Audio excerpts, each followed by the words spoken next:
Hi everyone, my name is Tom. I'm on the board here at Calvary, and I'm privileged to be able to share with you just a few minutes about how God has been dealing with me during this time of unique crisis that we're all going through together. I want to just take a few minutes and share how God has been using this time to challenge my trust. You know, trust is easy when things are going well, isn't it? When our refrigerator's full of food, when we've got money in the bank, when we have a regular paycheck. We don't have to exercise those trust muscles in good times. You know, I remember my first job after about 9 or 10 years, they offered me a retirement plan. And man, I was ecstatic. They would put in so much money if I would put in so much money. And I was obsessed with this thing. I would check on the balance every day. And I realized that my trust was in that little fledgling account and not in God. I want to read a parable. It's from the book of Luke. It's chapter 12, starting around verse 13. This parable is primarily dealing with greed, but I think it also talks about trust. Jesus was teaching to a crowd, and somebody asked him a question, and he answered with a story. He said, "A rich man had a fertile farm that produced fine crops. He said to himself, 'What should I do? I don't have room for all my crops.' Then he said, 'I know. I'll tear down my barns and I'll build bigger ones. Then I'll have enough room to store all my wheat and other goods. And I'll sit back and say to myself, my friend, you have stored away for years to come. Now take it easy, eat, drink, and be merry.' But God said to him, 'You fool, you will die this very night. Then who will get everything you worked for?' Yes, a person is a fool to store up earthly wealth, but not have a rich relationship with God."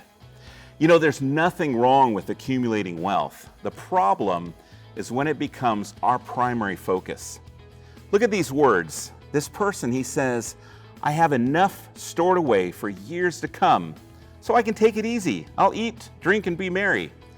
And of course, we know that God proves him wrong. All the money in the world is meaningless without a relationship with God. Verse 21, it ends the parable. It says, "You're a fool to not have a rich relationship with God." And you know, when I worry or when I doubt, when I see hopelessness, I was watching the news yesterday and the people of New York are just going through a horrible crisis. These nurses are in tears, feeling no hope whatsoever. I go to God and I can picture him saying, "You know, Tom, I got this.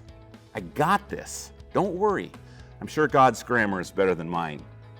You know, some of you have lost jobs already. Some of you are losing businesses. I understand that. As a musician, my personal income for March was zero. So I get it. It's tough. It is an incredibly tough time. You know, you may feel like your safety net has been ripped into shreds already. But I want you to know, as difficult as it is, God is there. God's with you. He is faithful to those who love him.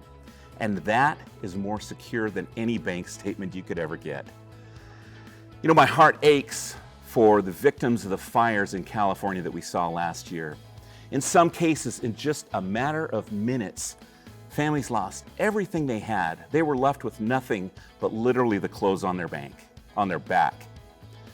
I hope that your trust is not in what you've socked away or acquired, because it can go in an instant.